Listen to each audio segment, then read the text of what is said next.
Good morning students. Today I am going to discuss a very important topic of respiratory system, compliance.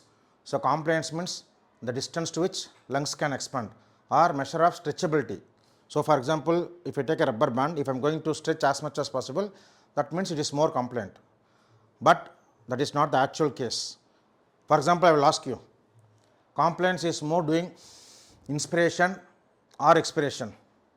So, most of you will answer the compliance is more during inspiration, because when inspire only lungs expands. But remember, note it down, compliance is more during expiration. Please note it down. So, compliance is more during expiration. So, it does, actually you can say compliance is stretchability, compliant distension. But what I want to make is this, I am going to explain in next video, that is called hysteresis loop, which I will be explaining in next video. Don't worry, the difference between inspiration and expiration of compliance, as of now you note it down, compliance is more during expiration than inspiration. The difference is called hysteresis. Cause for hysteresis next video. Now coming to compliance, as I told, it's not just stretchability alone, it is actually the formula is del V by del P, or the change in volume for a given pressure, that is called compliance, or the change in volume for a given change in pressure is called compliance, not just stretchability. Or otherwise, how can I make you understand this? For a small pressure, if the volume change is more, that means the lung is more compliant. You require more pressure for the same change in volume, means the lung is less compliant. Very simple. So, compliance is directly proportional to increase in volume, inversely proportional to change in pressure. So, if you require more pressure for a stretchability of the lung, that means the lungs are less compliant. If you require less pressure to stretch the volume, it is more compliant. So, that is very important. Compliance formula is change in volume for a given change in pressure. Compliance of lungs is equal to change in volume by, so what will be the change in pressure for compliance of lungs? For the lungs means it is transpulmonary pressure. So, the change in pressure here it is transpulmonary pressure. So, compliance of lung is equal to change in volume for a given change in transpulmonary pressure. Transpulmonary pressure is nothing but alveolar pressure minus intrapleural pressure. Next, for this details of the transpulmonary pressure, transrespiratory pressure, transthoracic pressure, please watch my previous video on respiratory system, which is mechanics of respiration. I have divided into part 1, part 2.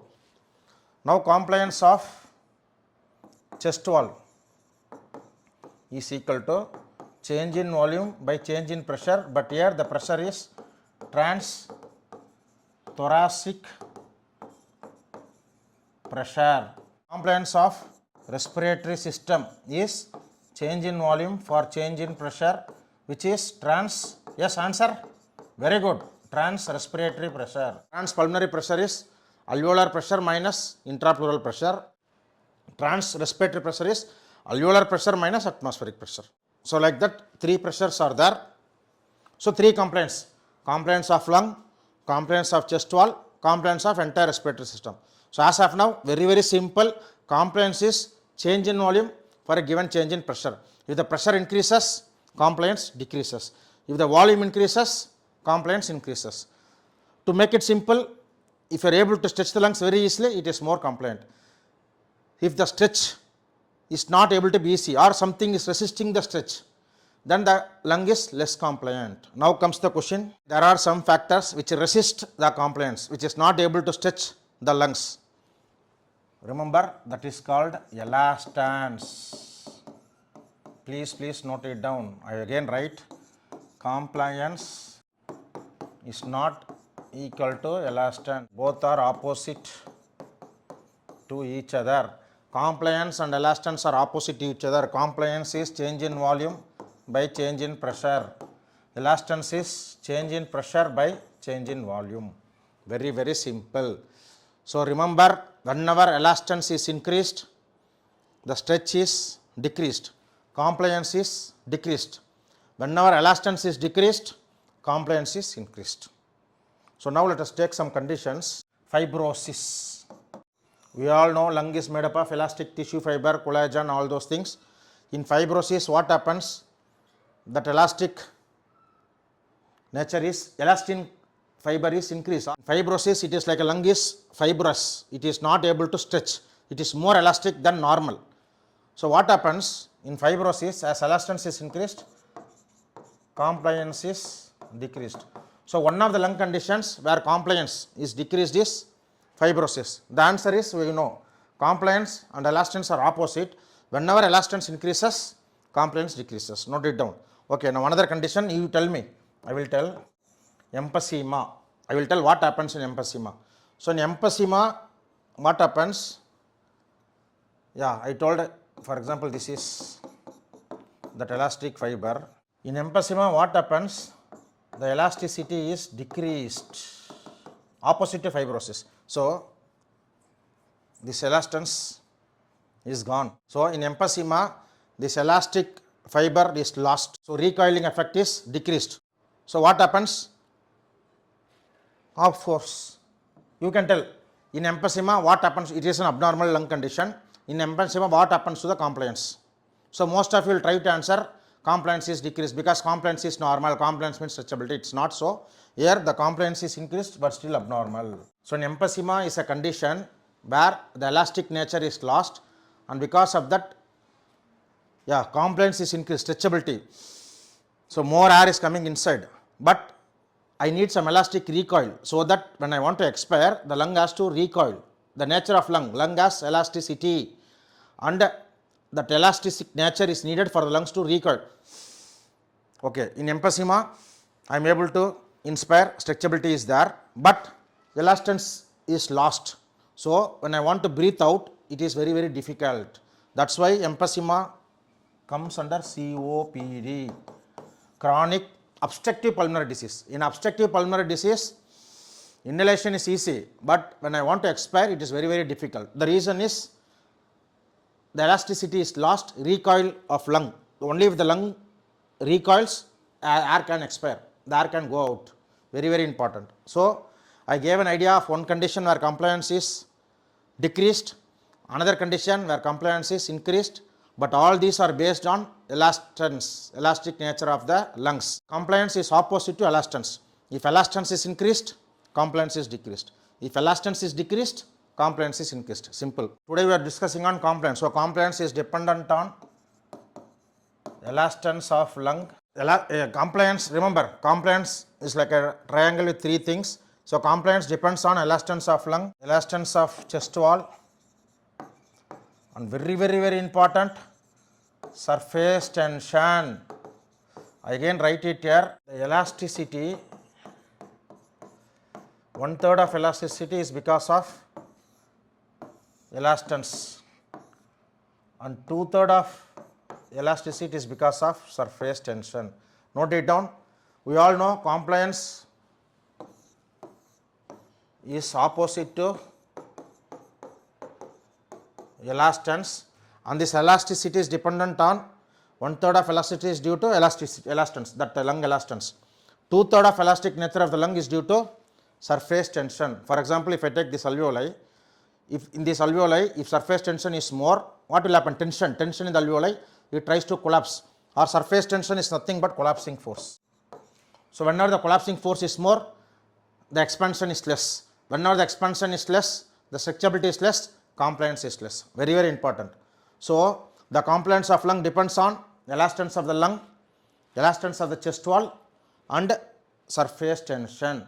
2/3 of the elastance is due to surface tension. So if they ask, one of the main factor which affects the compliance of the lung is surface tension of the alveoli. Regarding elastance of the lung, I discussed two lung conditions. In fibrosis, elastance is increased, elastic structure is increased, that collagen elasticity is increased, and when the elasticity is increased, compliance is decreased. So fibrosis is like restrictive lung disease. I am not able to breathe in itself because lung stretch is less. I am not able to inspire as nor, for example, tidal volume is 500 ml. In fibrosis, I may not be able to inspire because elastance is increased, stretchability is less. In emphysema, that elastic fiber is lost, elasticity is lost, compliance is increased, it is COPD. So fibrosis is restrictive lung disease, emphysema is obstructive lung disease. In emphysema, compliance is increased but still abnormal. Don't think compliance increased means good for lungs. Simple, compliance is increased in emphysema but not normal because I am not able to expire, obstructive lung disease. Fibrosis, compliance is also less, expansion of lung is also less, the amount of air which I am going to take in is also less. That is very simple. So I now finished only one part. So compliance is dependent on elastance of lung. I finished that elastance of lung part. Now I will go to chest wall or elastance of chest cavity. Remember, we all know lungs is also elastic structure, chest wall is also elastic structure. Conditions I will say for this elastance of chest wall. For example, ankylosing spondylosis, kyphosis, scoliosis. For example, just concentrate. Now I am normal. No, I am not having any chest wall deformities. Just I am normal. So I am able to inspire 500 ml, expire 500 ml. Now say I am having kyphosis. I hope you are able to understand. When I am having this chest wall deformity, my elasticity of the chest wall is increased. When I inhale, I am not able to inspire that 500 ml. It is very difficult otherwise. So compliance is decreased. Whenever the elastic chest cavity is increased, compliance decreases. Please note it down. Same way, lateral sclerosis. This is kyphosis, scoliosis, lateral bending. So for example, normal, I am standing straight. I am able to inspire 500 ml, expire 500 ml. When I am having this problem, so for inspiring that 500 ml, I feel difficult because what happens here, the elasticity is increased in condition scoliosis, lateral bending. So any chest wall deformities, the elasticity is affected, and whenever the elasticity is affected, compliance is also affected. Always remember, compliance and elastance act opposite to each other. Emphysema fibrosis is compliance of emphysema fibrosis is based for elasticity of the lungs. Chest wall deformities like kyphosis, scoliosis, ankylosing spondylosis, all these are elastance of chest wall. Now coming to third. So this is over, this is over. Now coming to third, we all know surface tension. So whenever the surface tension is increased, compliance will decrease. Simple. So when the surface tension is increased, the alveoli is going to collapse or expand. We can use the Laplace law. Pressure is equal to tension by radius. So when the tension is increased, what happens to the alveoli? You tell the answer. See here, tension is increasing, surface tension is increased. What will happen to the alveoli size? Decreased. Radius decreases. Tension increases. So what will happen to the pressure? Increased pressure. So when there is increased pressure, what happened to the workload? Increased workload of breathing. What will happen to compliance? Compliance decreases. Yeah, newborn. If surfactant, note it down, another important thing. I am going to make a separate video on how surfactant works. Surfactant decreases surface tension. Very, very important. So you don't think that all is going to have decreased compliance because surface tension is there. All the lungs, there is in the alveoli, there is air fluid interface which is responsible for that surface tension, which I will be explaining in the next video. But all lungs, all alveoli also have surfactant. So there is always a balance. Surfactant is there to decrease the surface tension, and your all alveoli is lined with surfactant, and so your compliance is normal. If surfactant is more, compliance is increased. If surfactant is less, compliance is decreased. If surface tension is more, compliance is decreased. If elastance is more, compliance is decreased. Very, very simple. Compliance and elastance are opposite to each other, no doubt in that. Compliance is distension or stretchability, elastance is recoil, or compliance is delta V by delta P, elastance is delta P by delta V. See here, and they love to interact with each other. So they will communicate with each other so that your lungs inspire normally and expire normally. Or lungs normal subject, compliance of lungs is good or bad? It is good. Why? Elastance is also acting, compliance is also acting.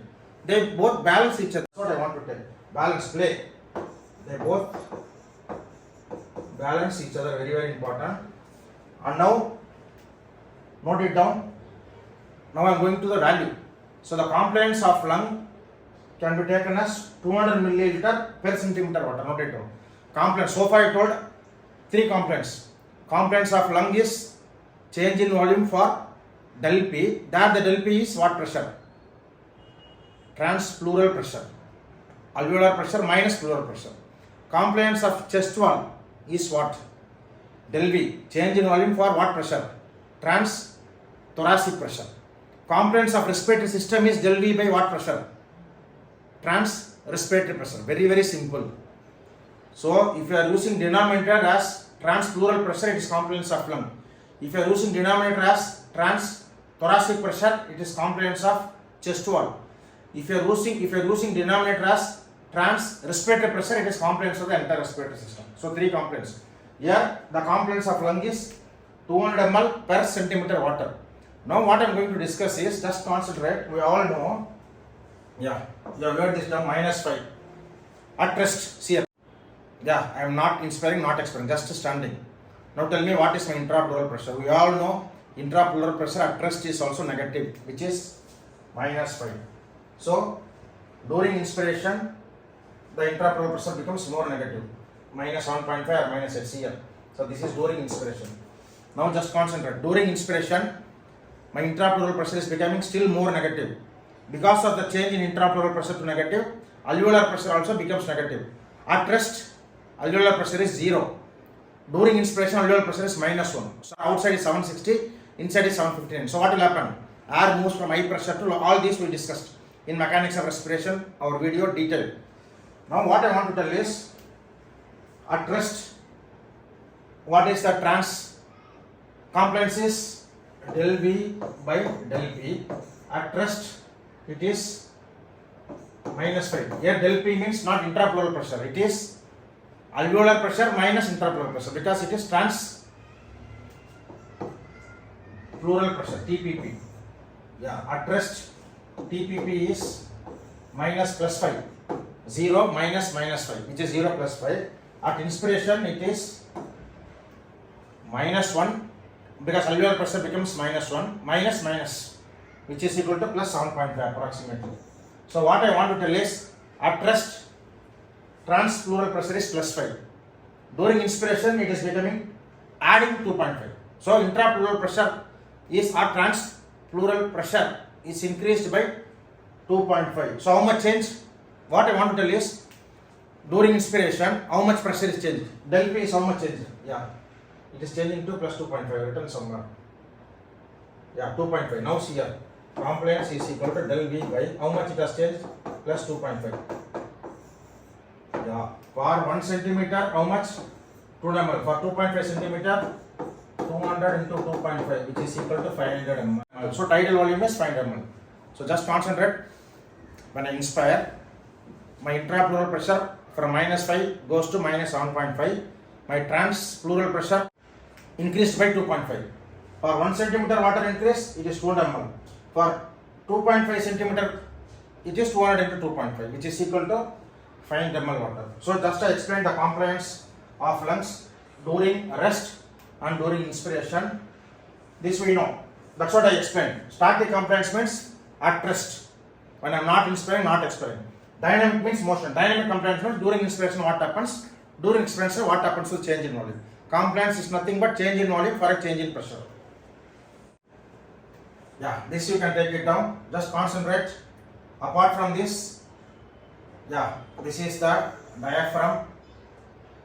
You all know diaphragm is one of the main muscles of inspiration. Inspiration is an active process. Now just remember, just concentrate. Diaphragm is paralyzed. What will happen to compliance? That is my question. Answer. Diaphragm is paralyzed. Diaphragm cannot pull down, or inspiration is affected. When I inspire, diaphragm has to contract, external intercostal muscle has to contract, and we have the two pump handle movement and bucket handle movement. When diaphragm is not under problem, inspiration is difficult. So air cannot come in. So compliance is decreased. Now again I will ask, when external intercostal muscle is paralyzed, what will happen to compliance? Same. Compliance is decreased. Another thing also I can tell. See here. nerve supply. So when nerve supply to diaphragm is affected, or when nerve supply to respiratory system is affected, when nerve supply to internal intercostal muscle is affected, what will happen to complaints? Decreased.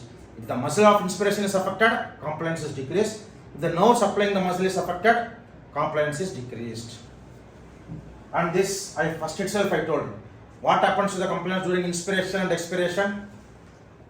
We all think compliance is more during inspiration. It is not. Compliance is strictly not just stretchability. It is change in volume for a given pressure, or change in volume for a change in pressure. Compliance is del V by del P. Compliance is more during, in today's video starting itself I told you, compliance is more during expiration. See here, this is compliance during inspiration. I have not drawn the diagram because that is going to be my next video. What is hysteresis loop? This difference is called as hysteresis loop, which I am going to explain in the next video. Why the compliance curve is more during expiration than inspiration. Today's video we discussed about the factors that affect compliance. I will ask you, tell me the conditions where the compliance is decreased. You answer. I will point out one by one, don't worry. Yeah, compliance is decreased in fibrosis. If the surface tension is increased, compliance decreases. If the surfactant is less, compliance decreases. If the nerve supply to the diaphragm is gone, compliance decreases. If the nerve supply to the muscles of inspiration is gone, compliance decreases. If diaphragm is gone, compliance decreases. If intercostal muscles are gone, compliance decreases. In emphysema, compliance increases. Remember, compliance, elastance are like friends as well as enemies. So they maintain a balance, but one goes wrong, then it is not under our control. For example, if elastance instead of equilibrium with compliance, if elastance is increased, compliance decreases. If elastance decreases, compliance increases. So it is like a weighing machine. This is compliance, this is elastance. It should be like this. Just concentrate. Compliance, elastance. It should be like this, and it is like this now in my lungs. That's why I am able to inspire 500 ml, expire 500 ml. If one thing is going less, the other will go up. Like this. So keep it in this normal respiration. If one is going down, other is increasing. If elastance is less, compliance increases. If compliance is less, elastance increases. It should not happen. It should be maintained. And this is compliance is determined by elasticity of the lung, elasticity of chest wall, and surface tension. So in next video, I will discuss about the cause for hysteresis loop. Thank you for patiently listening to this video on what are the factors affecting compliance. If you are not subscribed to our channel, Physiology Lectures by Dr. Sundar Kumar, please subscribe to our channel. We are keeping on putting respiratory system series continuously. Our last video was mechanism of respiration part 1, part 2. Then I made a video on oxygen dissociation curve, transport of oxygen, hypoxia, high altitude. Today we will discuss on compliance. Next video I will be discussing on hysteresis loop, the difference between compliance curve during inspiration and expiration, and then we will be discussing on how surfactant helps in reducing the surface tension. Thank you. Happy learning.